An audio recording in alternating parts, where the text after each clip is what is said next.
you know, to hear things like this and see things like this, couldn't understand the motive behind this. Some of us young people, and you know what I mean, you know, a lot of people couldn't understand.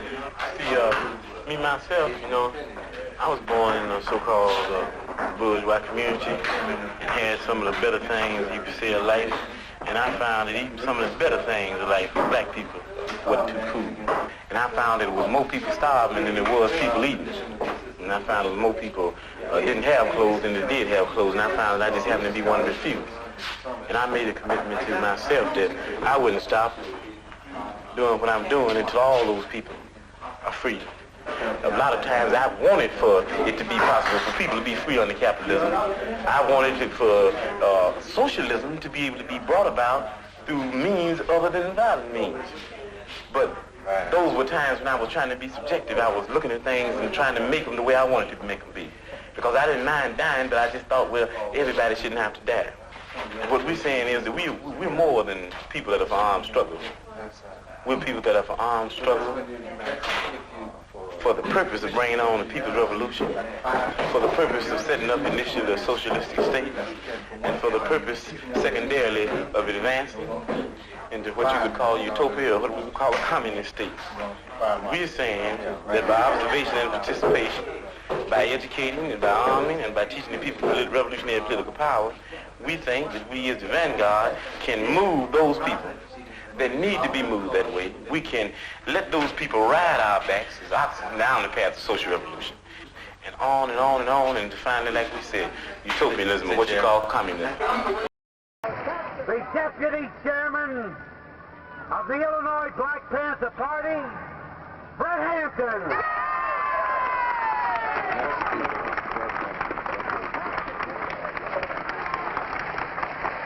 All power to the people.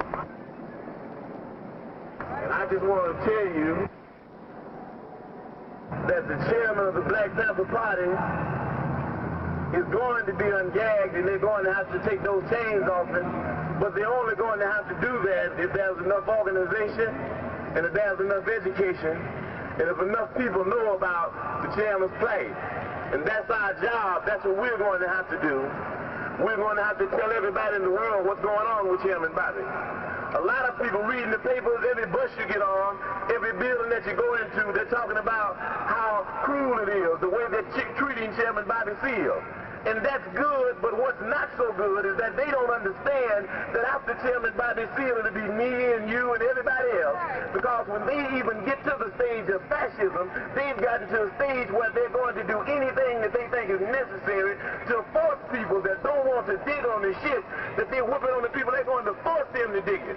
And they wouldn't even be doing this if it hadn't got to a stage like it is now. That thousands of people will come down to the Civic Center to denounce motherfuckers like Adolf Hitler, Hoffman, and Mussolini, Attorney Mitchell, and all these other fascists that's running our society. They wouldn't be down here now. And that's what we're down here for. Because we don't think that people that founded the Black Panther Party, the Liberation Party, the Vanguard Army for the revolutionary struggle on the international level, we don't think that's a person that's a criminal. As a matter of fact, we think that when Bobby Seale and Huey P. Newton got together in 1966, they got together as peacemakers, not as peace breakers. They got together to deal with the peace breakers. Peace breakers like the pigs, people that come in our community, occupy our territory like it's a foreign territory, as they do all over the world. All of us need to do all that we can to stop this rising tide of fascism. Because if we don't, we'll be in a situation similar to that situation that the Jewish people were in a few years ago. Now we understand very clearly that they've shown by their actions that they, the establishment, intend to play the role that Germans played. We have to show them by our actions that we do not intend to play the role that the Jews played. When they got together, Huey P. Newton and Bobby Seale, yes, they got together with guns, and there's nothing wrong with that. Because we need some guns. Black people need some peace. White people need some peace. And we are going to have to fight. We're going to have to struggle. We're going to have to struggle relentlessly to bring about some peace. Because the people that we're asking for peace, they're a bunch of megalomaniac warmongers, and they don't even understand what peace means. And we've got to fight them. We've got to struggle with them to make them understand what peace means. Bobby Bobby still is going through all types of physical and mental torture. But that's all right, because we said even before this happened, and we're going to say it after this, and after I'm locked up, and after everybody's locked up, that you can jail revolutionaries, but you can't jail a revolution. Right. You might run a liberator like Harris Cleave out the country, but you can't run liberation out the country. You might murder a freedom fighter like Bobby Hutton, but you can't murder freedom fighting. And if you do, you come up with answers that don't answer, explanations that don't explain. You come up with conclusions that don't conclude. And you come up with people that you thought should be acting like pigs, just acting like people and moving on pigs. And that's what we've got to do. So we're going to see about Bobby, regardless of what these people think we should do. Because school is not important and work is not important. Nothing's more important than stopping fascism, because fascism will stop us all. We're going to see about Bobby because Bobby came and saw about us. Who are they programs geared towards? You got Black Easter, you got Black Christmas, you got Black Groundhog Day, you got Black April Fool. Ain't geared toward nobody but black businessmen. And I say that anybody that comes into our community and does any type of situation that does not meet the needs of the masses, that I, Chairman President of the Black Panther Party, says that I catch that nigga by his collar neck and beat him to death with a Black Panther paper. We not doing it.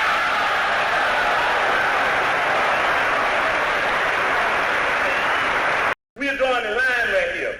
Pigs will come no further. They are not going to make us retreat. We're going to have somewhere, no matter how far we run, no matter how long we have to run, that when we reach that point, we're going to be able to stop and say, in the voice you're hearing me say it is, that, motherfucker, doing what you for, you dig?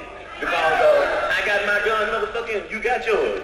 And if you try to shoot me with your gun, motherfucker, if you try to take my gun, well, then I intend to blow your motherfucking brains out.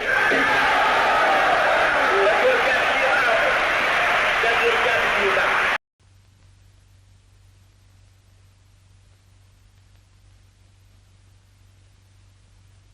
You basically knowing my ideology, basically you know me knowing yours, you can support some of our programs. Is that what you're saying?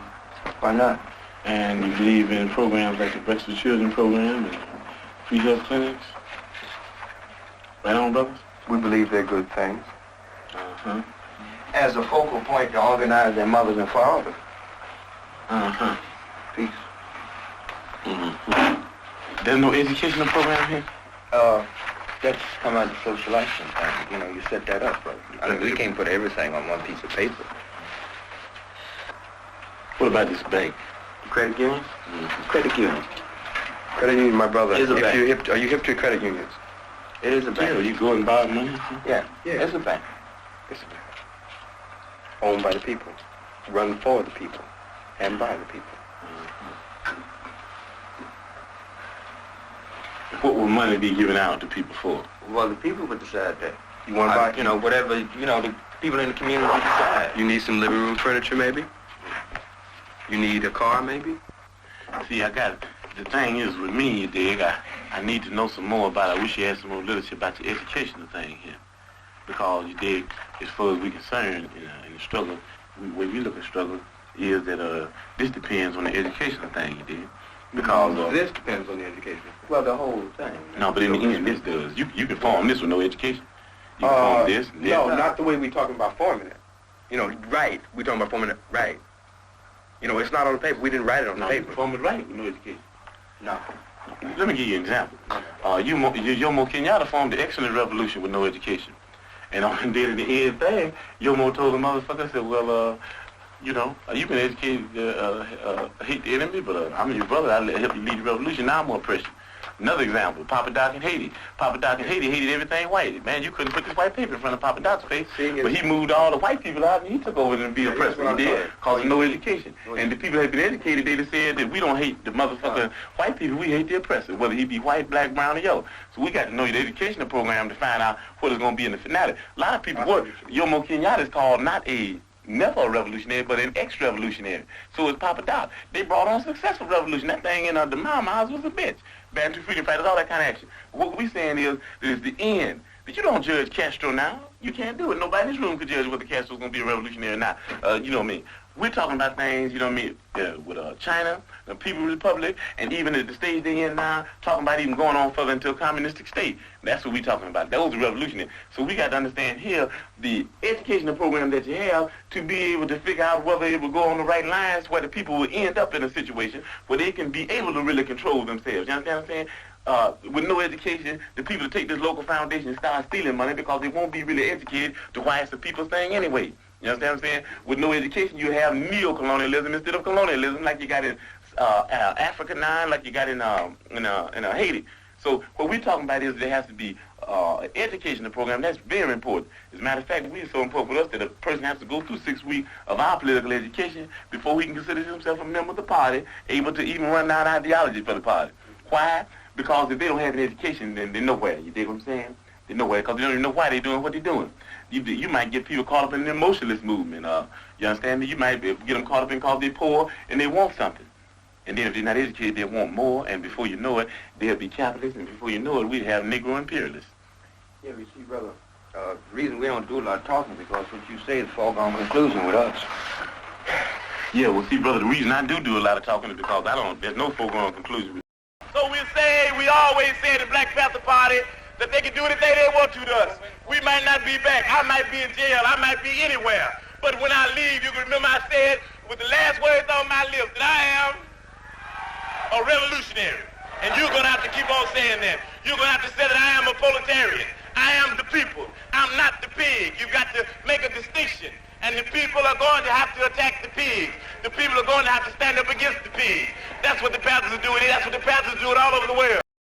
The Panthers have gotten like a lot of publicity in Chicago because of the fact that Bobby Seale is on trial with the rest of the 8 for the conspiracy.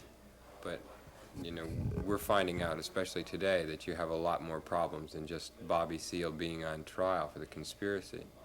And I think maybe it'd be interesting to find out, since we're doing Thing on Chicago, exactly, you know, what some of the specific problems are right now in Chicago. We know a little bit about the lunch thing and about the health clinic, how that was shut down, but you know, especially you, Fred, because you're the leader, you're the chairman here for Illinois, is that? Yeah. And so maybe if you could just wrap some of the stuff that you think is really specific, that especially to Chicago, and then in general, whatever. But maybe we could start with that. We got a lot of problems in Chicago. Our Deputy Minister of Defense, Bobby Rush, is out on 2 appeals for gun charges. I'm out on an appeal for trumped-up robbery, and we got around 9 people still locked up in jail. We have 2 people still locked up in jail from a July 30th shootout we had with the pigs, and we have around 4 or 5 more still locked up from the last ambush at the office on a week ago Saturday, I think. And these people are people that work hard for the party here in Chicago, and the main thing that we believe caused the vamp on the office leads right back to what you were talking about, the chairman being in Chicago. You know, people came into the office and piled up the supplies for the health clinic and burned it in the middle of the floor. This showed some type of megalomaniac tendencies that these people have, because they're obsessed and they're crazy with power. They came into there and they ripped the brothers off out of the office and then beat them brutally when they got them outside the office. The brothers did not shoot at them like they claimed they did. They said that somebody in the block was sniping, and these drunkard bastards went up in the office and burned the whole office down because some people were shooting at them. The main issue is that the chairman's down there at the federal building, and the chairman's being tried illegally. We don't think that old people have a right to try the chairman. We don't think that this judge, he's too old, he's too outdated, he's too outmoded, he's too decrepit, he's too senile, he's too stupid, and he's too racist, and he's too imperialistic. To try a chairman, he's got too many fucked up traits. And so the issue now is that we organize the people around some of these bad traits, some of these illegal traits, that this man has, some of these traits that would not allow him, whether he wanted to or not, to be able to give our chairman a fair trial. You see, when you get that old, you don't do what you want to do. You do what you have to do, you know. And even if he did get some type of good feeling about wanting to try our chairman in a proper manner, he wouldn't even be possible. He doesn't have enough strength in his body to try to withstand any type of attacks that the press would launch on him if he gave our chairman a fair trial. We want him out of the courtroom, and we want our chairman released, because the chairman is not a criminal. As a matter of fact, he's just the opposite of a criminal. He's just as far from being a criminal as that judge is from being a teenager, because he's the father of our Breakfast for Children program. He's the father of our free health clinics. And this is not, if this is criminal, then we all want to be criminal.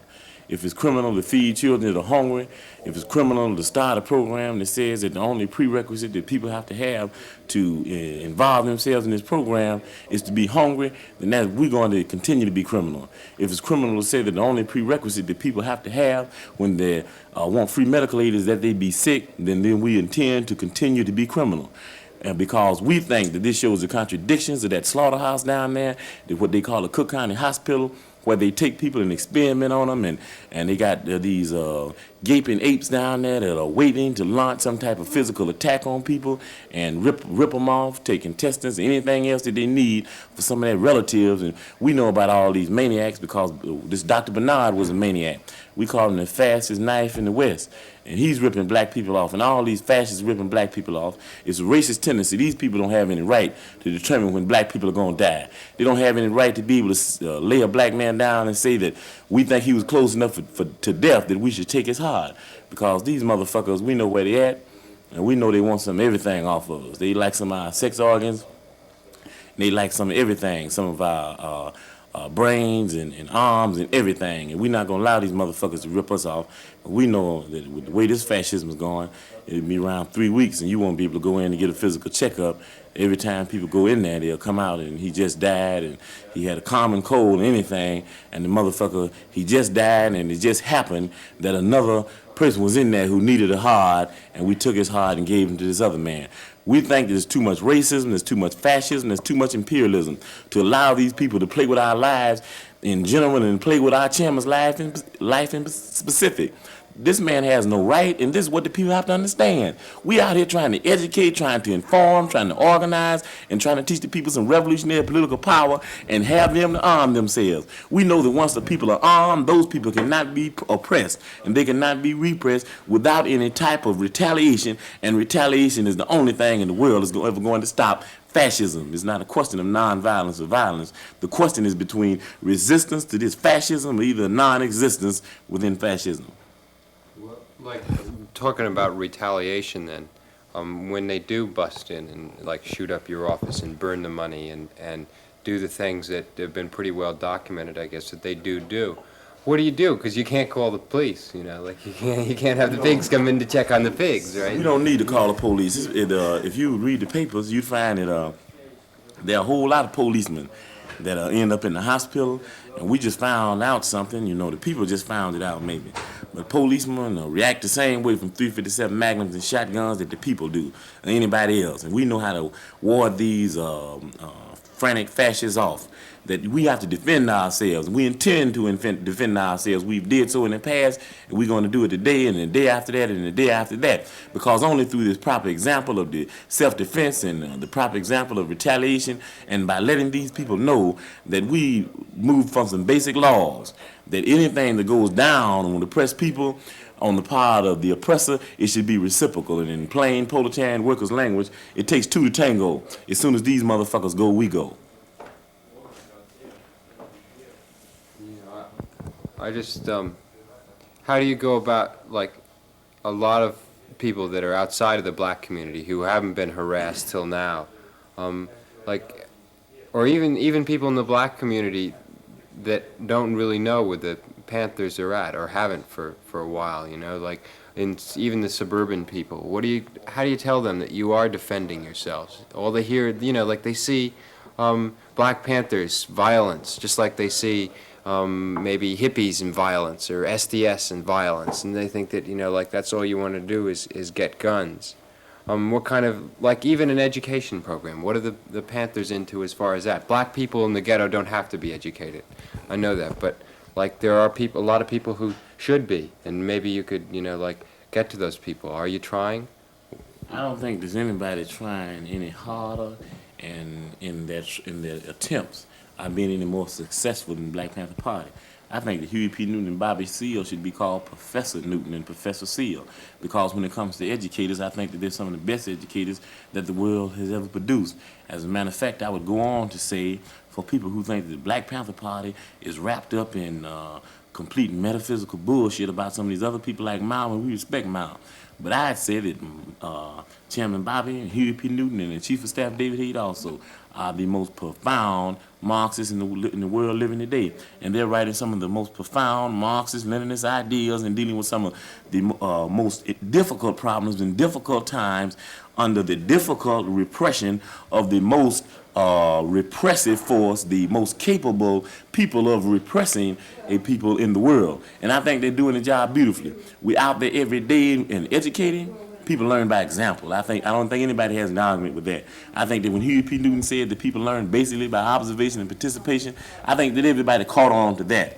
So what we're saying very simply is that if they learn by observation and participation, that we need to do more acting than we need to do writing. And I think the Black Panther Party is doing that. That we didn't talk about a Breakfast for Children program, we've got one. We're not going to tell you how many kids we intend to feed in Chicago. We're feeding 3,000 to 4,000 every week already, and I don't know how many all around the country. We're not talking about beginning to think about treating people free when they need medical services. We're opening a free health clinic in the city of Chicago in less than 3 weeks. These are the type of examples that people can relate to. The Tribune or the Daily News or sometimes no other establishment press that is a tool of these fools can belittle what we're doing, because the examples are right there. They're concrete. Just like the old saying goes, one picture's worth 1,000 words, and you've got to believe what you see. The programs are there. People have to see them, and the only people that don't see them are people that shut their eyes and fight knowledge. And people that fight knowledge will never be any good to the revolution anyway. But those that accept knowledge, those that are thirsty for knowledge, those that are aggressive about obtaining knowledge, or even those that are lazy about obtaining knowledge, they've got to see what the party's doing. Those that are aggressive will come and see it. Those that are not aggressive before they know it, we'll have a program right next door to their house, and they've got to see it then if they come out of the house. And if they're too lazy for that, we'll have one in their bedroom, and they got to go to bed. I know. Let's see, what was the other thing that What about the Weatherman's action this last week? What are your feelings about that? We had a lot of feelings about that. I think the first thing, that I should say, being egotistical, is that I was right. That they were a bunch of anarchistic, custoristic, muddlehead, scatterbrained fools, And we call them custoristic because they're people who lead people in the slaughter, and you can never tell them anything.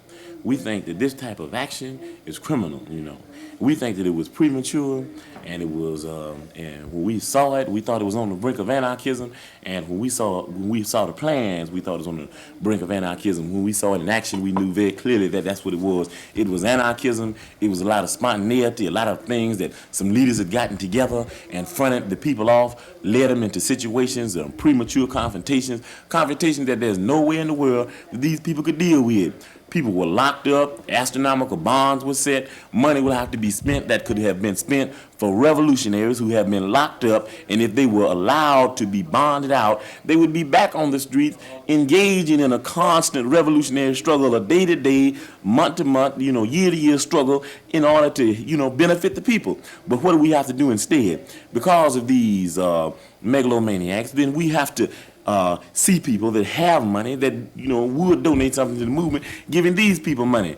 These people in SDS very clearly showed that they had all types of wrong tendencies, organizational chauvinism and racism and opportunism and everything, because it's opportunistic to use the Black Panther Party as the vanguard when it benefits you, but then when the Black Panther Party as the vanguard tells you that a move that you're making is ideologically, politically, and organizationally the incorrect move, and you refuse to accept that basic Marxist-Lenin theory that they give you, then that proves then that you only believe that the Black Panther Party is the vanguard when it's benefiting beneficial to you. That is the definition very clearly of an opportunist, and that's what they are. They're opportunists. We say this, that there's a difference between the vanguard and the people, whether I like it or you like it, anybody else likes it. The definition says that we are supposed to educate the people and teach them the correct way to carry out a revolutionary struggle.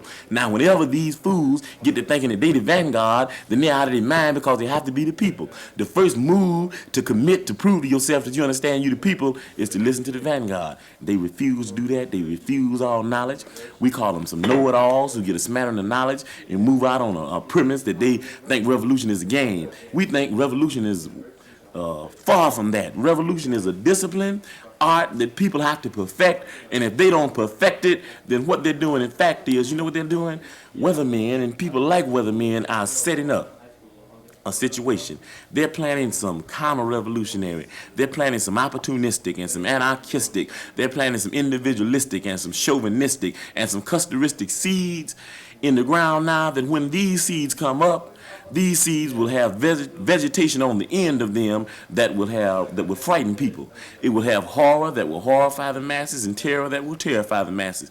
Why? They're setting up premature confrontations by which the pigs, the reactionary ruling class, will be able to destroy the whole movement. That's kind of revolutionary, and we have to define it. We say that they were wrong and they were a bunch of muddleheads. We're going to criticize them educationally. We try to set examples and show them some discipline, educational demonstration, instead of all this hee-hawing and funny tickling and jumping up and giggling down the federal building and turning flips, because these are nothing but a bunch of acrobatic counter-revolutionaries and nothing but a bunch of fools. You know, you're talking a lot, and I can see what you're saying about the anarchy and the whole trip about that with the SDS, and yet, like, you and the people around you seem to be, like, always in danger. You know, you could be killed as you walked out of here, because this happened to a lot of people in the Black Panthers and all the black movements. And, like, can you be sure that your movement, are you strong enough now, you know, that are you going to go on? Is the Black Panthers, if you are killed, will the breakfast program go on just on a day-to-day type level? Well, last year we started 3 Breakfast for Children program, and this year we gave those 3 to the people, and they're running those Breakfast for Children already. The people are. Right. And our whole program is geared toward educating the mass of the people, and that free health clinic that we have, the people in the community are going to run that clinic. And after a while, we're going to give them that clinic, and we're going to move on to higher levels, because we understand the difference between the vanguard and the people. We're not going to practice intellectualism. We're going to keep out there setting up some new examples, some new revolutionary programs that the people can basically relate to, because basically people are progressive and basically people are revolutionary. We're not worried about them killing anybody, because I think that, they jailed Huey P. Newton, and they ran Cleave out the country, Elbridge Cleave out the country, and they jailed Bobby Seale, and we got David Head up there now, who's very capable, most capable of running the Black Panther Party, and they can just take all of them they want to. We're always going to have someone to fulfill that position, because that's the type of organization the Black Panther Party is. We don't produce buffoons, we produce leaders. But everybody in the Black Panther Party, on any type of cadre, he's becoming a leader. We can, our minister, Deputy Minister of Health in the state of Illinois, can run the Black Panther Party, and so can anybody on this cadre. So all that they're involved in is an excursion in futility, because anybody that tries to deal with wiping out the leadership of the Black Panther Party is dealing with a time wasting. It's a futile effort to seize some type of power that can never be seized, because it's a type of flowing power, and it's a type of unending flow of this power. Every time somebody moves, we're just producing more and more people, And you know how the story goes. They had a chance. Wiping out power is what's got them in the mess they're in now. Wiping out power that's what's got the Black Panther Party on their asses, because they wiped out so much power. So I think they're about tired of wiping out power. They wiped out Martin Luther King, and they wiped out Malcolm X, you know what I mean? And they wiped out all these people, and these people were produced. So I think that in the near future, you'll see programs initiated by the government that they'll probably have the CIA protecting people like us. Because when they wiped out Huey P. Newton and Elbridge Cleaver popped up, I know very well that they said we wish to God that we had have kept Huey P. Newton on the scene, because this motherfucker's out of his mind. Right on. Shit. There was somebody rapped earlier about going on to higher levels, and then you just said it again.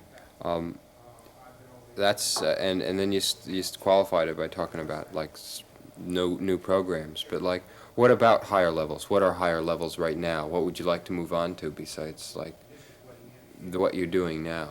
I think the first thing we want to move on, we're moving on it already, is the decentralization of the police. You know, we need to. You see, a lot of people, you know, one basic hang-up we have with some people in our 10-point program is they say, I just can't understand why y'all want all those people let out of jail, you know. And some of them are crazy and some of them are rape people. You know, so what we want to do is we want to lock up some of these so-called insane people on the streets and get them out of the community, you know. And a lot of people make jokes. They say, well, every time you go by a mental institution, they're hollering at you saying you're crazy. I don't know if that's, you know, incorrect on the part of those people, you know. I think that, we see, it's a difference, you know what I mean? You have priorities. If you had a maniac that had to be loose, I'd rather have him on the streets, walking around every day, than running the country.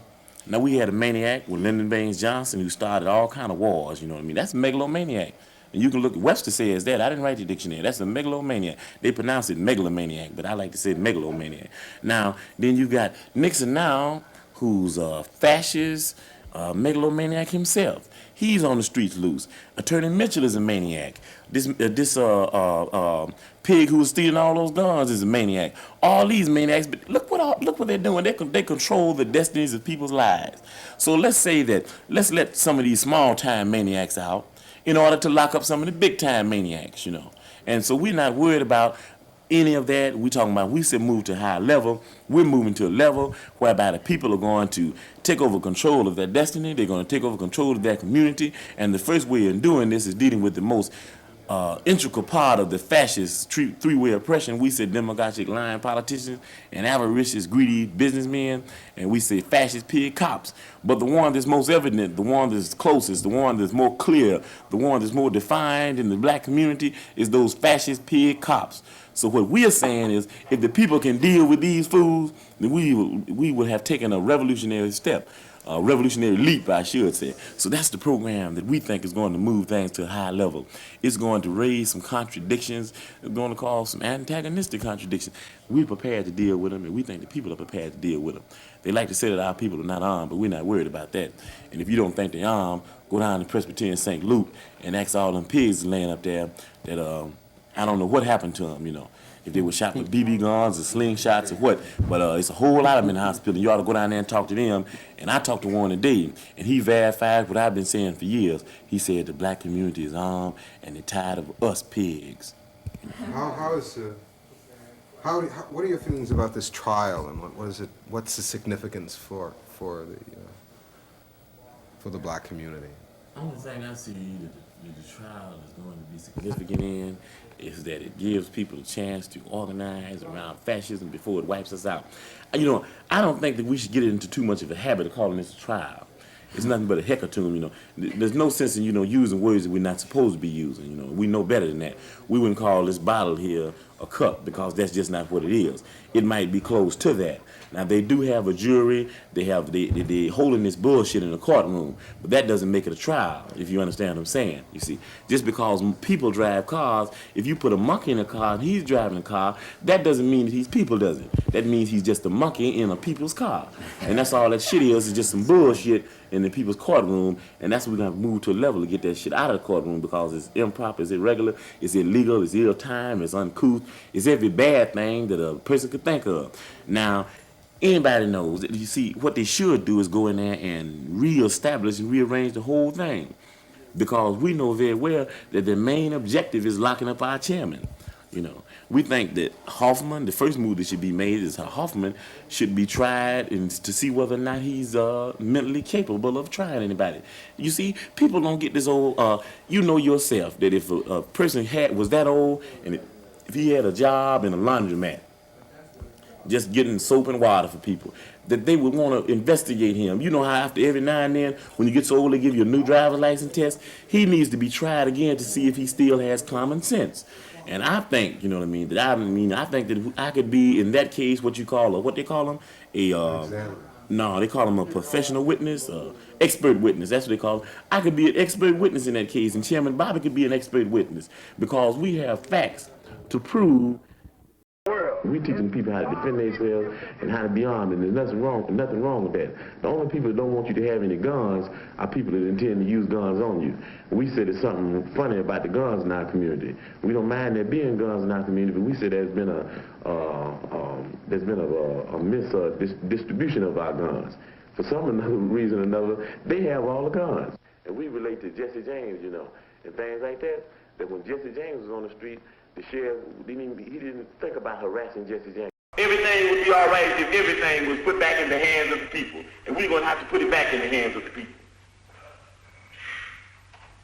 Everybody in the state of Illinois is going to have to be involved or even around the revolution, because we're going to have one. And we're going to have to do more than talk. We're going to have to do more than listen. We're going to even have to do more than learn. We're going to have to start practicing, and that's very hard. We got to start getting out there with the people. And a lot of times we think we're better than the people. That's an insult and that's criminal. It's going to take a lot of hard work. That's what the Breakfast Tuesday program is. A lot of people think it's charity, but what does it do? It takes the people from a stage to another stage to another stage. And any program that's revolutionary is an advanced program. Revolution is change, and they just keep on changing. That's what we do. We take the people in there and take them through those changes, and before you know it, they are in fact not only knowing what socialism is, they don't even have to know what it is. They're endorsing and they're participating and they're observing and they're supporting socialism. That's the people thing. Socialism is the people. You're afraid of yourself. If you're afraid of socialism, you're afraid of yourself. I'm the deputy chairman of the state of Illinois Black Panther Party, Fred Hampton. I have the pleasure now to introduce who I believe is one of the baddest motherfuckers in the world. A man that did something that a lot of us ought to be very glad that he did. He was a part of making the only party which exists in the United States today that represents the people. As a matter of fact, he was one half. Him and Huey P. Newton started out in 1966. Sometimes I think where some of us were in 1966. I think what we would have said if we'd heard about some niggas going out in the street talking about carrying some guns, fighting all them policemen because we didn't know they was pigs out there in the streets. And I think I'm speaking for the whole party of the state of Illinois. I know I am. When I say that we love Huey P. Newton, we love Elvis Cleaver, we love Bobby Hutton, we love the Black Panther Party, and we love Chairman Bobby Seale. We love them because they were the first ones that took a stand against capitalism and racism and said that we'll fight it till the end. We said we join the line somewhere, motherfucker. If you try to pass us, we'll blow your brains out. They were the first ones that came through with the program that was initiated for the benefit of the people. All those things that I named, the reasons why we love them are reasons that make it beneficial to us. But let me simply say when I'm introducing Brother Bobby that we love him because it's lovely to love. Chairman Bobby Seale. People don't understand the Black Panther Party's relationship with white mother country radicals. A lot of people don't even understand that word that Elrich uses a lot. But what we're saying is that there are white people in the mother country that are for the same types of things that we are for stimulating revolution in the mother country. And we said that we'll work with anybody and form coalition with anybody that has revolution on their mind. We're not a racist organization because we understand that racism is an excuse used for capitalism. And we know that racism is a byproduct of capitalism. We know they have our pictures, we know they're looking for us, we know they want us, but we're still saying that even though we could be in a sense, as far as this system goes, on the mountaintop, we in the Black Panther Party, because of our dedication and understanding what's in the valley, knowing that the people in the valley, knowing that we originally came from the valley, knowing that our flag is the same flag as the people in the valley, knowing that our enemy is on the mountaintop, our friends are in the valley, we say even though it's nice to be on the mountaintop, we're going back to the valley.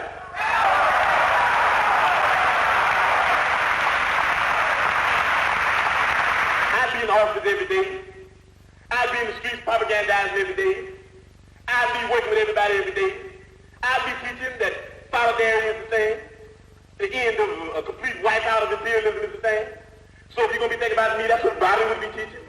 If you're going to be thinking about us, all we say is ain't no thing about going nowhere, getting killed. All we want to know is that you're doing what we'd be doing if we were here. And you got to do that. You can't do it unless you believe that you can do it. In the spirit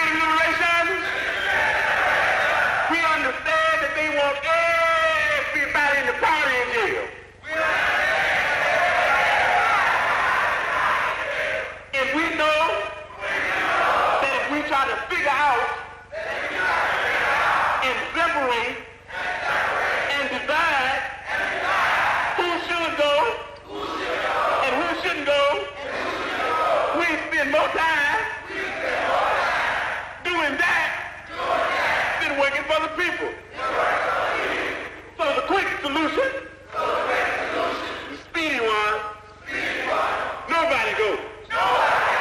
Nobody goes. We all stay right here. With the people. Because we love the people. Okay, you can put your hands down now. We say all power to all people. We say white power to white people. Brown power to brown people. Yellow power to yellow people. Black power to black people. X power to those that we left out. We say Panther power to the Vanguard Party. When you leave here, you saying the last word, before you go to bed tonight, say, I am a revolutionary. Make that the last word. In case you don't wake up, then somebody might believe it and you might, end up in what they call it, revolutionary happy hunting grounds. Say that. I am a revolutionary. Learned a lot when I was in prison. I had an educational process, a learning process. Sometimes I started thinking about some of the action that's going to be taken against me and other members of the party, and I said, I don't know why I'm not scared. But you know what I define as being? I define as being a people high. I define as being high off the people. You high? I'm high. You understand what I'm saying? I'm high off the people. Send me away to the penitentiary, and I went to the penitentiary way down in Menard, Illinois. I'm thinking, I said, well, I'm way down here in the country. I might can't hear no people. When I got to Menard, I myself, even being in the Vanguard, had to get on my knees and learn from the people. I had to put my ear to the ground. And when I put my ear to the ground, I heard a beat. Here's that beat. Always been a beat for the rest of my life. Feel all right about the beat? Give me a beat now. Come on now. Ain't you high? If you high? Ain't you high? I'm high. I'm high. Oh, I'm high. Oh, I'm high. Oh, I'm high. Oh,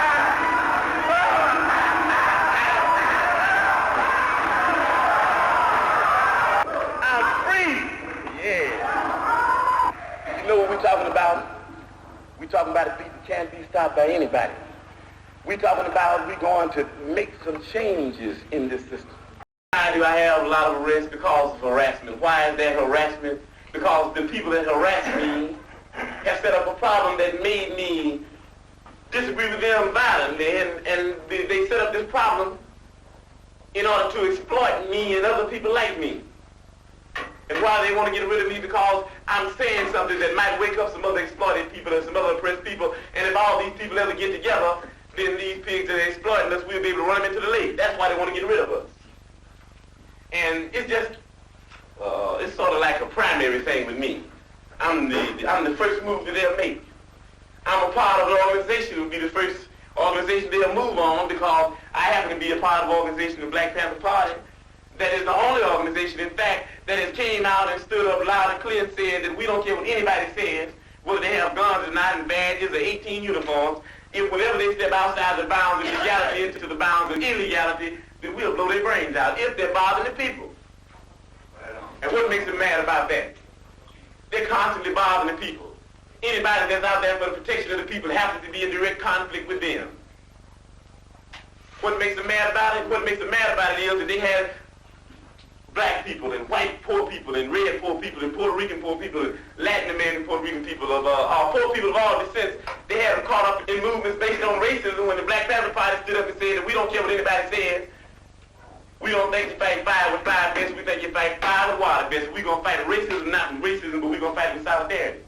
We said we're not going to fight capitalism with black capitalism, but we're going to fight it with socialism. We stood up and said we're not going to fight reactionary pigs and reactionary state's attorneys like this and reactionary state's attorneys like Hanrahan with any other reactions on our part. We're going to fight their reactions where all of us people are getting together and have an international proletarian revolution. Right on. Right on. And that's saying all power to the people. Right on. That's saying that no matter what color you are, there's only two classes.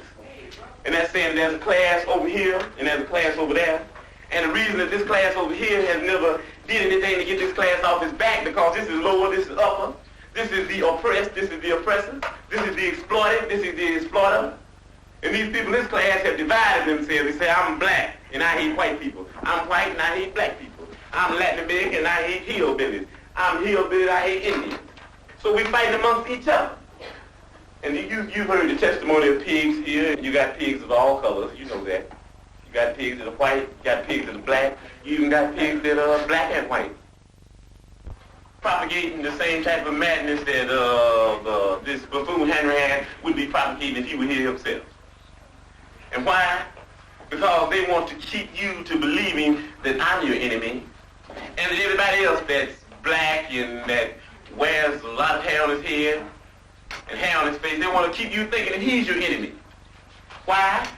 Because if ever you would disregard him and overlook him just for a minute and throw away that question of racism and start into dealing with a little logic, then there would be no one else you could attack other than Henry Hand, other than Davy, and other than Tricky Dicky Nixon. If you make the right decision, then the oppressed people of the world can get complete satisfaction. I know you return a verdict of not guilty. Thank you. And I want you to understand, don't worry about all these things going down, because it's not important. Because all these rip-offs and all these kidnaps and all these murders and all these jailers, the beat goes on. And it goes on strong. I know that. I said it before I went to jail. I'm back now and I may be going again. But if I do go, if you don't say anything else, then the last thing I heard you say was that you can jail a revolutionary, but you can't jail a revolutionary. Yeah, you can lock up a freedom fighter, but you can't lock up freedom fighters. You can run a liberator around the country, but you can't run liberation around the country. And if you do, you come up with answers that don't answer, explanations that don't explain, and conclusions that don't conclude. Ho Chi Minh is dead because he was fighting for peace. Everybody know that. He was tired of fighting for peace. Larry Roberson is dead because he was a fighter for peace. They'll tell you that these brothers here were war monsters. They have the trick of making themselves look like the angel and making you look like the devil, which is only the trick they make the devil look like the angel and make the angel look like the devil. And I'm telling you that just as our motto says, we don't believe in war. We're against war. We understand that the only way to stop war is to engage in war. We don't dig a gun, but the way to get rid of a gun, make a man get rid of a gun, is for you yourself to pick up a gun. This is what Ho Chi Minh understood. This is what Larry Roberson understood. This is what Chairman Mao Zedong understands. This is what the Black Panther Party understands. This is what anybody that calls themselves a revolutionary or want to support the revolution, anybody understands what we're talking about. It's nothing hard to understand. Many of you people who get hung up and you are racking your brains about who to follow and who not to follow are nothing but a bunch of people that's bullshitting, because it's very clear who to follow. It's very clear who the enemy is attacking viciously, who the enemy is painting black, and it's very clear who the enemy is playing up and saying he's an all right guy. They will not wipe out the Black Panther Party, because as our chairman Bobby Steele says, as long as there's any black people, one black person in the world, there will be a Black Panther Party. Larry Roberson said, no longer can I allow the pigs to brutalize the people any longer. He felt the same way that Huey P. Newton felt. And he did the same things that Huey P. Newton would do. And Larry Roberson said that I'm standing here on my constitutional rights. And the only thing that can move me will be death, and there's nothing wrong with death, because if I can't find anything worth dying for, then I'm not fit living. I'm ready to make a commitment now. I'm only 20 years old, but if I live to 80 and I never make a commitment, I'll be dead anyway. If I live till I'm 99, I know that I died at 20, because all those other years that I lived not knowing I made a commitment, it would be nothing but a ceasing of your breathing at 99. Larry said it would be nothing but an announcement of my death at an earlier date. I would have died when I was 20. I'm going to stand right here and now make a commitment right now, saying that I'm going to stay right down here and defend the people that belong to me, the people that have been oppressed by the pig. And that's what Larry Roberson did. He was proletarian intoxicated. He couldn't be intimidated. Was no fear. Was no compromise. Malcolm said, was no love lost. He understood the enemy. He understood the language of the enemy. He communicated very well. Let's start communicating. Let's say that Larry Roberson, Ho Chi Minh, might have died in the sense of another, They didn't really die because the spirit still lives in the people. And that spirit that they left with the people, we're going to use that spirit to carry on the proletarian revolution. I know this. Larry Roberson died for the people. Right on. That's the revolutionary death. Let's say a liberation prayer for Larry Roberson. We got him on our mind. A long time ago, we used to talk about the mountaintop of the valley. Larry Roberson, in a sense, was on the mountaintop in that Larry Roberson was going to college.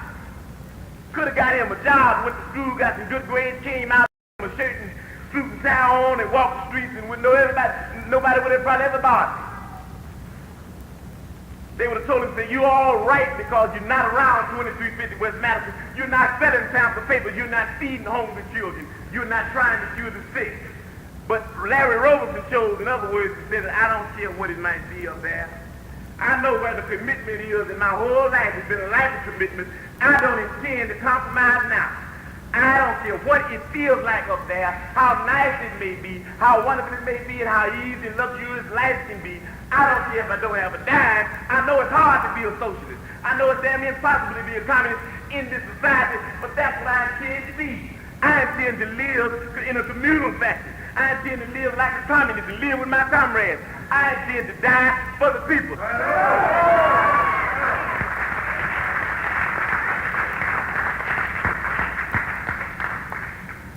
Revolutionary power to Ho Chi Minh, the revolutionary power to Larry Roberson, and all power to the people because that's where it belongs in the hands of the people. I want you to know that I want you to think. If you ever think about me, and if you think about me niggas, and if you ain't gonna do no revolutionary act, forget about me. I don't want myself on your mind if you're not gonna work for the people. Like we always said, if you actually make a commitment at the age of 20, and you say, I don't want to make that commitment because for the simple reason that I'm too young to die, I want to live a little bit longer, what you did, you did already. You have to understand that people have to pay the price for peace. If you dare to struggle, you dare to win. If you dare not to struggle, then goddamn it, you don't deserve to win. Let me say peace to you if you're willing to fight for it. Let me say it in the spirit of liberation. I've been gone for a little while. At least my body's been gone. You ain't got to repeat after me. At least my body's been gone for a little while. But I'm back now, and I believe that I'm back to stay. I believe that I'm going to do my job, and I believe that I was born not to die in a car wreck. I don't believe I'm going to die in a car wreck. I don't believe I'm going to die from slipping on a piece of ice. I don't believe I'm going to die because I got a bad heart. I don't believe I'm going to die because of lung cancer. I believe that I'm going to be able to die what I was in the thing that I was born for. I believe that I'm going to be able to die high off the people. I believe that I will be able to die as a revolutionary in the international revolutionary proletarian struggle.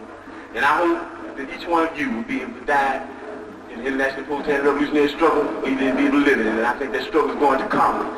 Why don't you live for the people? Why don't you struggle for the people? Why don't you die for the people?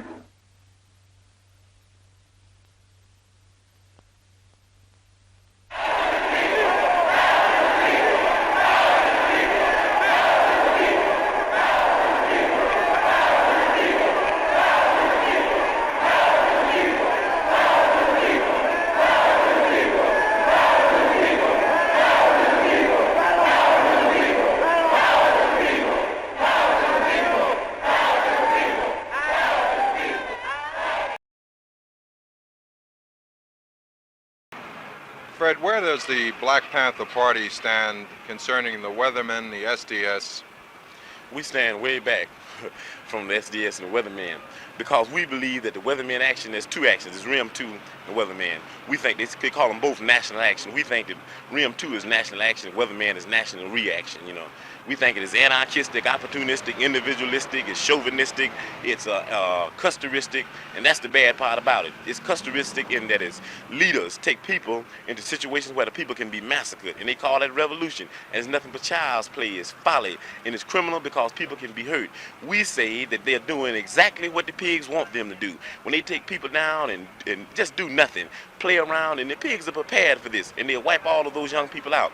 We think these people may be sincere, but they're misguided, they're muddleheads, and they're scatterbrains. The only way we can show them is to criticize them like we're doing right now, and then leave from here and go to the federal building and have a demonstration that's to educate, a demonstration that is disciplined and organized, you know. And that's what we're going to have to do, and let them see the examples.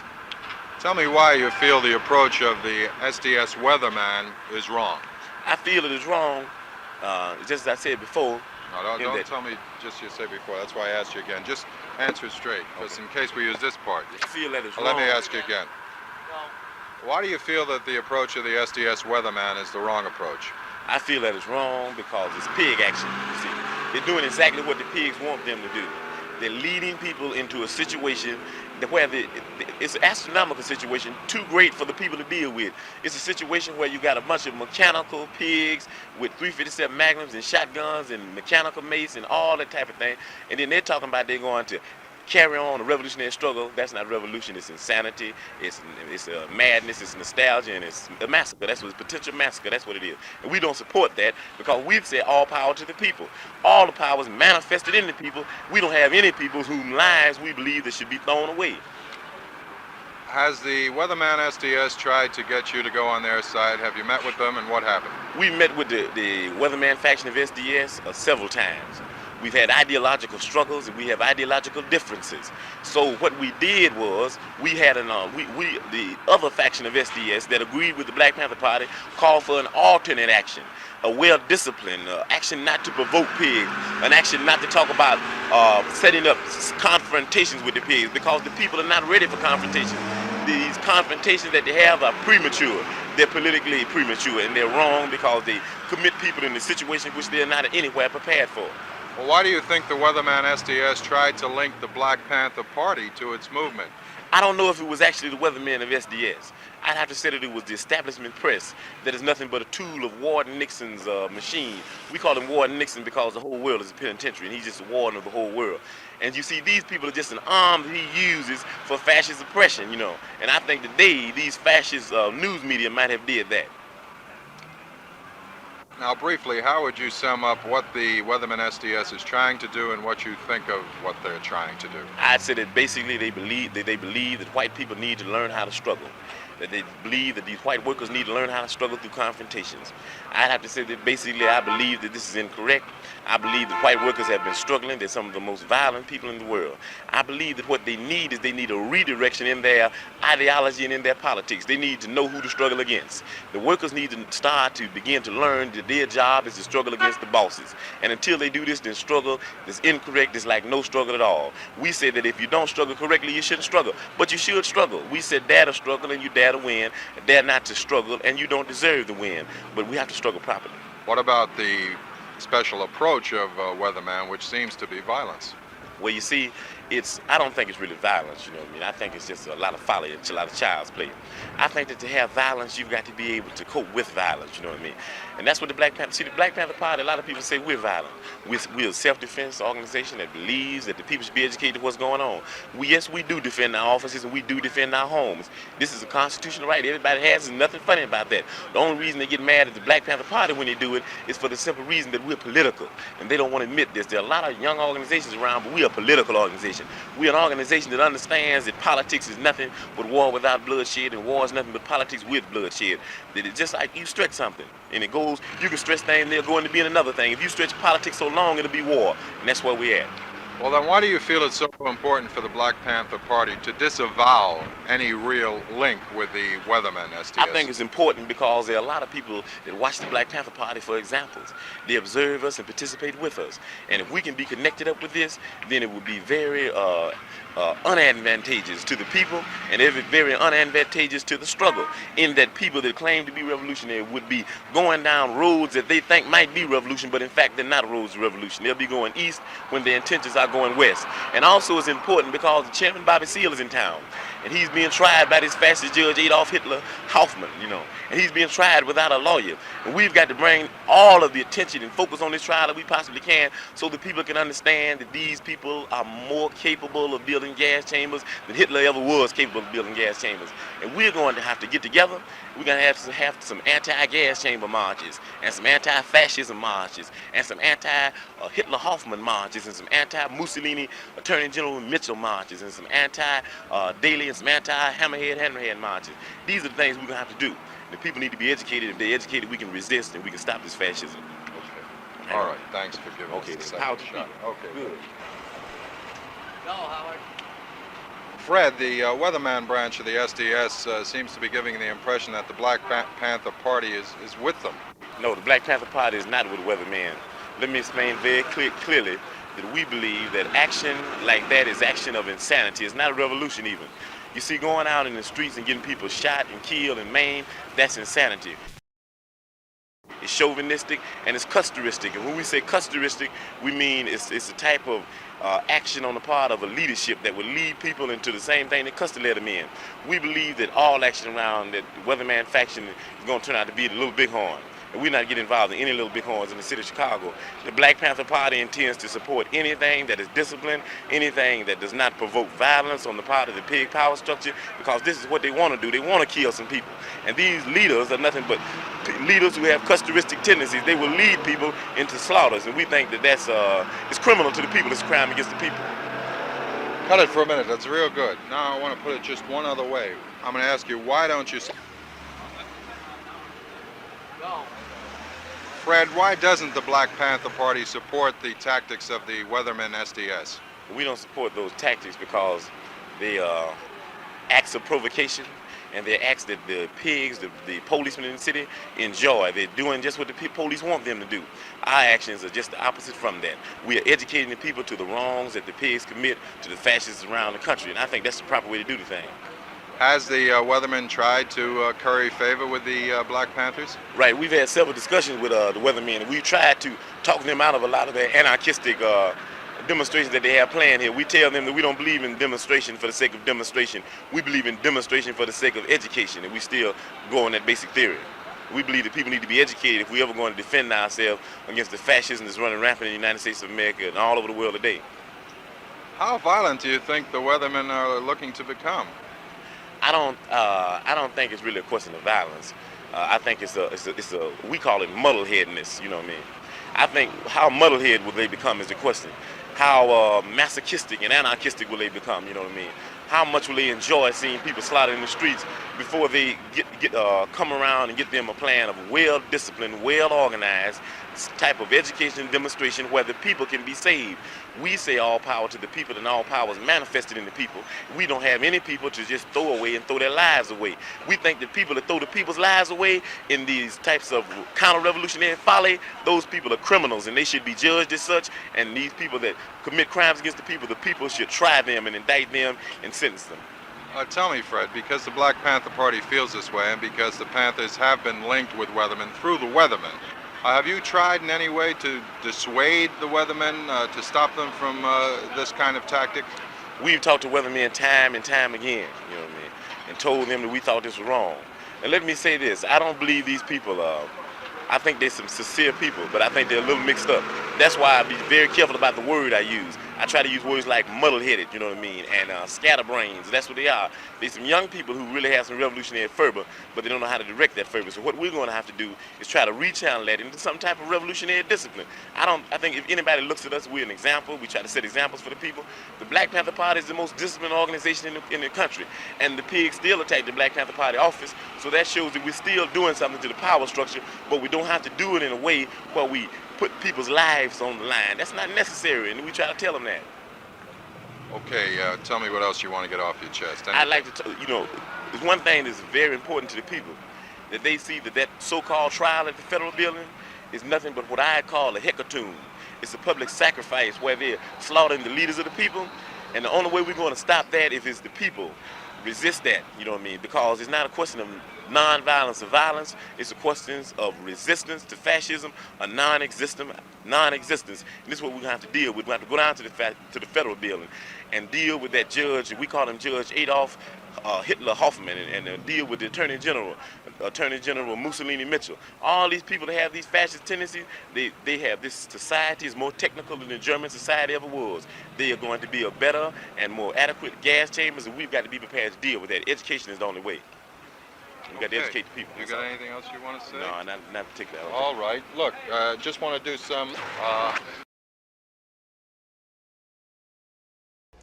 Well, would you say that the demonstration today was in any way a provocation to the police or not? Yes, I think it was definitely a provocation of the police, you know, because, you see, it was made clear through all the people that spoke for the Black Panther Party that we were down there for one thing and one thing only, to show massive support around Chairman Bobby Seale. And if anything, when there were even a chance of an outbreak, the party tried to quell this outbreak with its field marshals and the people that was on the microphone at the time that the outbreak occurred. But even with all of the vigilance that the party had displayed, and most of the black people in the crowd, we still had some anarchists, whatever you want to call them, provocateurs, people that tried to overshadow what we were trying to do down there for Chairman Bobby. And even today, this evening, I found a situation where people in Babylon are trying to overshadow some of the good that the Black Panther Party is trying to do. And we were supposed to be opening up a free medical center with absolutely free medical care for the people on 16th and Springfield, on the west side of Chicago. And a group of people on that west side of Chicago told us that they didn't want us to open that medical center. A group of young people over there. And they didn't give us any logical reasons that they didn't want us to open the medical center, except that this area that the medical center was in, quote unquote, they ran it. This was their turf, you know. And what I'm saying is that there's nothing about the medical center that is not good for the people. And we don't know whether we're going to open it or not, because we're not going to allow anyone to belittle us or to grab us by our revolutionary coattails and drag us down into humbug and gangbang style of attacking the problem. We're going to open a health clinic. No matter where we open it, we're going to open it, and we think that the people in that community will force these provocateurs and these idiots to allow the health center to be open in that community, because it's going to do nothing but good for the people. Well, do you think that there is more that you agree on than disagree on, as far as the white, middle-class, radical left and the Panthers? We'll agree with that. I think that we agree with a lot of things they do, but I couldn't say it was more things than we disagree with, you know. And when you say that, it's hard to say, and I don't even know if I want to say that really, because that's a hard question to answer, because it's not specific enough. You know, there's so many groups. You have to get more specific and talk about specific groups and specific people. Because, like he said, there are a lot of people that are anarchists. We don't support that in any group. And I think that's the criteria we should use for judging people. You know, and I think that's the criteria we have to use for judging organizations, you know. That whether or not they, you know, support the ideology of spontaneity, or whether they believe in, you know, revolutionary theory, you know, and putting that revolutionary theory into some type of revolutionary practice. And, you know, but some people don't do that. Those people that don't do that, and not saying whether they're more or less, those people that don't do that, then we can't support that. We can't support anarchism on the part of blacks, whites, red, yellow, anybody else's. And I think that a lot of this, what we call anarchism, you know, I think it's, you know, on the borderline, and a lot of it is even past the borderline of being a provocation instigated by some of these pigs, you know. Okay, well, look at here. Look at here. You sit over here and thought about all that jail time he had behind his motherfucking back and say, I got to rap too. Our deputy minister, he got to say so. This is Bobby Rush, deputy minister of defense for the state of Illinois. Bad motherfucker. You can tell the way that Chairman Bobby Seale feels the way about Huey P. Newton. I feel the same way about Bobby Rush. We didn't start the Black Panther Party, but we do know this, that we are some bad motherfuckers. The Black Panther Party don't remain here in the state of Illinois. You know, sometimes we get to talking and I'll go to court, and they say, well, Fred, I'll come back and Rush said, Fred, we got to keep you on the streets. Then Rush to go to court, he'll come back and I say, Rush, we got to keep you on the streets. And after we just went back and forth, we decided that we liked each other so well, goddammit, we both gonna stay on the motherfucking street. Ain't nobody going nowhere. They ain't taking us nowhere. We're gonna stay right here with the people. We're going to have to move, and we got to move fast, we got to move hard, and we're going to have to move organized to be able to keep Bobby Rush on the streets. They got our field secretary, Nathaniel Jr. up against the wall. They got our Minister of Information, chopped up against the wall. Everybody, even got Chairman Fred up against the wall. Everybody against the wall. They even talking about giving folks 20 years. Talking about giving me 20 years. Dig it? For ice cream truck robbery. That's right. $71 worth of ice cream. 710 ice cream bars. I might be big, but I can't eat 710 ice cream bars.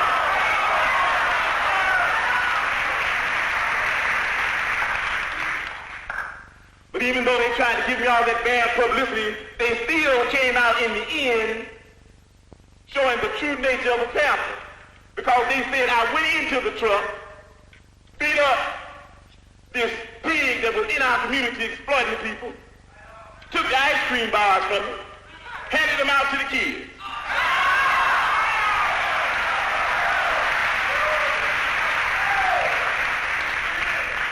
Even though they made me a thief, they made me a Robin Hood type thief. Gave to the people. Here's a man who represents the people. Deputy Minister of Defense for the state of Illinois. Bad motherfucker.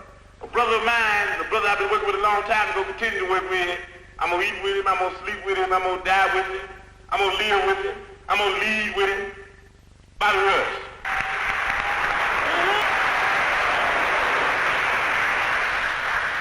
Okay, now, we're going to organize a movement so big to make sure that the leaders of the Black Panther Party in this state are not political prisoners and are not exiled or not killed, that movement is going to be so big that we might even have to go and get Huey P. Newton and let him carry a sign. We're going to have everybody involved. We're going to have everybody involved. And we're going to start a thing called Free Fred. Don't that sound nice? Hey, let's do that. Free Fred. Free Fred. Free Fred. Free Fred. Hey, I ain't even in jail yet. Nobody's coming in the front door. Nobody. No gas. Nobody getting on the roof, Jim. I want you to know that. Nobody getting on the roof. We believe in, what is it? Fire, cover, and fire. The Minister of Health and doctor's going to be covering me after while I'm loading up. Now, see, in other given situations, like when you're trying to frighten enemy, see, because when you got ice on him, and you got firepower too, you want it back. What do you say? Look here. What do you say about this building right over there on Western, around the corner of Western? I think about 10, 12 stories. It's higher than this. Yeah. Now see, the only way we can get him is outshoot him or give him more firepower. See, we can keep him pinned down. He can't get up and shoot. There's too many bullets coming at him. So the only way that we can get him is outshoot him. Put too much firepower on him where he can't really jump. Therefore, what you're saying is we got to eliminate, just throw that process out of our mind by firing from the bouncers like that. No. You just that and a whole lot of semi-automatic and automatic action on him over there, and he ain't got no time to sight nobody. That's right. Just keep him pinned down. Yeah. You know, you might think sound reaction there on my part, man, but I just wish they would come tonight. Yeah, well, I want them to come. I wish they would. The Minister of Defense. I said the people. Why don't you get a military viewpoint of how much chance they got of coming up here? No, it's impossible. That's right. What it ever said, it's the difference between 20 million niggas and 20 million niggas armed to the hill. This is impossible, man. I ain't bullshitting. I ain't know. And I didn't realize it, man. I know. 007. Yeah, Jack, but see, we put Rush out there and you, and he won't even be able to get up. Two aim. Hey, we aren't asking for no water. No, but the way I see it, yeah, but the way I see it, if kids try to take this here office, I think the people would have their first people's victory.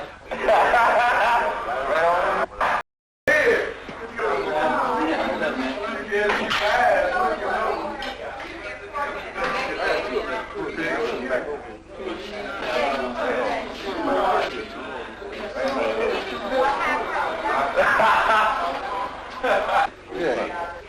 Marxism consists of thousands of troops, but they all boil down to one sentence. Right to rebel. You dig it? Panther headquarters. A police raid is expected. We're praying that Henry leads the charge. Praying he leads the charge. I said that the kids were checking out tonight. I said that kids I do. We go out there, let's go out there. You can't go with them, motherfucker. Yeah, but they'll be here. We don't know what time they'll be here, but we think they'll be here.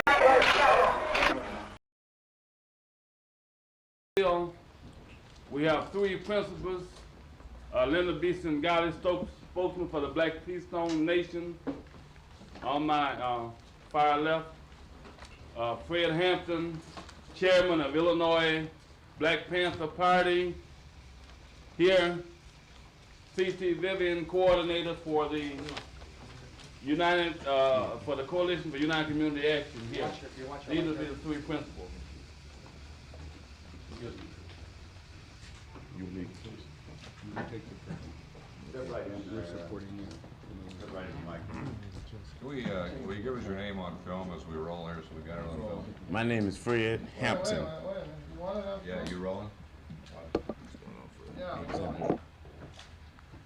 You ready? Yeah. My name is Fred Hampton. While the fascist stormtroops of Warden Nixon's repressive machine single out individuals such as Michael and Johnny Soto, Charles Jackson, 14-year-old boy murdered in cold blood in Artgale Gardens, the outlandish murder of Charles Cox, and the shameless illegal acts of violence directed against our chairman Bobby Seale after he tried only to exercise rights that some of us thought were rights guaranteed to every citizen of the land of the free and the home of the brave.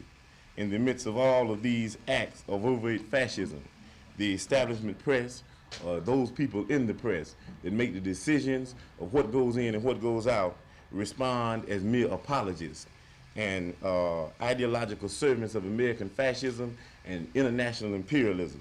If the journalists and pressmen or those people that make the decisions for the journalists and pressmen really want to become defenders of independence, how can they watch while Bobby Seale is being chained, gagged, beat about the face and head, kicked in the groins, and denied two basic constitutional rights? First, denied the right of counsel of his own choice in the name of Charles R. Gary. Second, being denied the right to defend himself.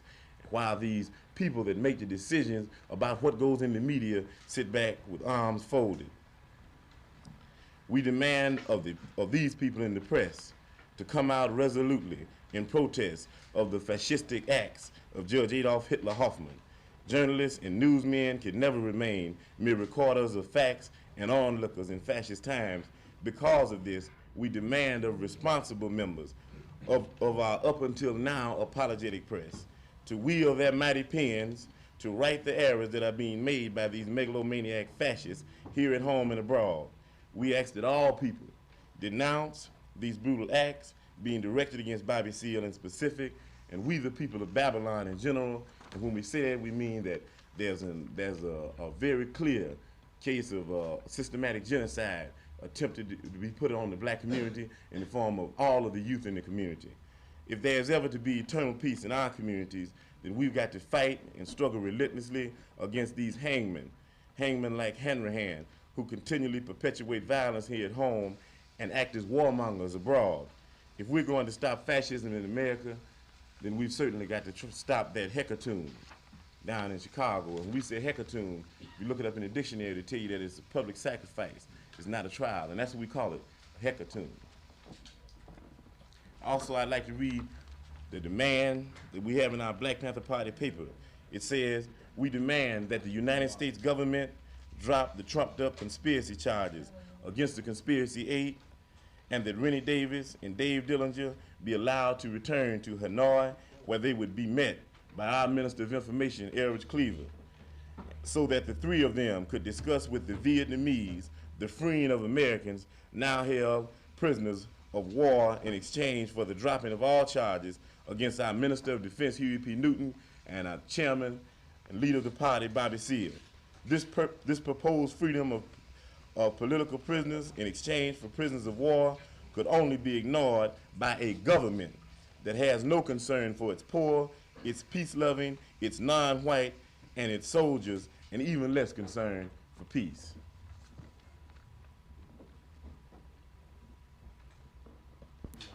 Also, one other thing is that this Monday, we're going to be having a rally demanding, in general, that the trial be stopped, but in specific, that the chairman of the Black Panther Party, who's guilty of opening up free health clinics and guilty of opening up free breakfast programs, be ungagged and unchained. And that would be Monday, November the 3rd at 12 o'clock noon.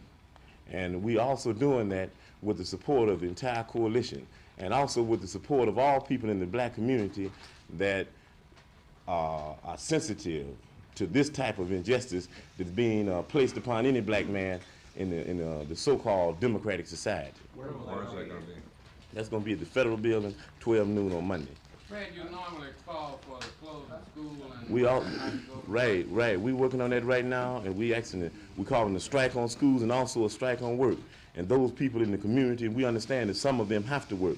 That have to work, we're asking them to wear black, and we're asking them to drive with their lights on when they're coming home.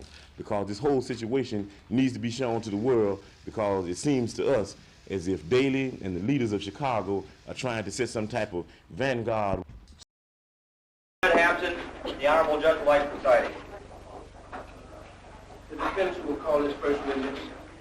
I'd like for you again to describe to me what happened, if anything, after you and Officer Duffy pulled onto the school ground. Well, I identified you as the person who grabbed me by the throat and held me down in the ice cream stand. We were walking, looking through the crowd, and looking for the one who beat him up. And what, if anything, did he say when he saw me? Or what, if anything, did you say to him? Who said something first?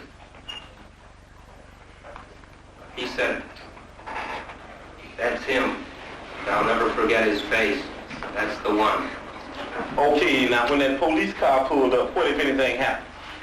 Well, one policeman was on the outside of the car, and one was on the inside of the car. Officer Dunn pointed to Fred and said, "That's the man that did it, isn't it?" Mm-hmm. And the ice cream man said, "Yes, I think so." So in other words, the officer pointed out me as being the person who had robbed this man, and in response to that, after that, the ice cream truck driver said, "I guess that's the man." That's right. What race were these police? One was white and one was colored. Right on.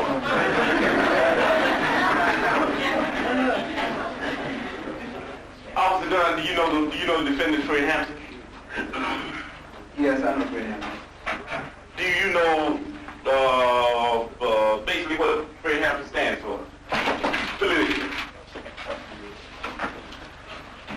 No, I don't. Officer Don, do you know the situation that poor people, black people and white poor people and red people and brown people are in this country today?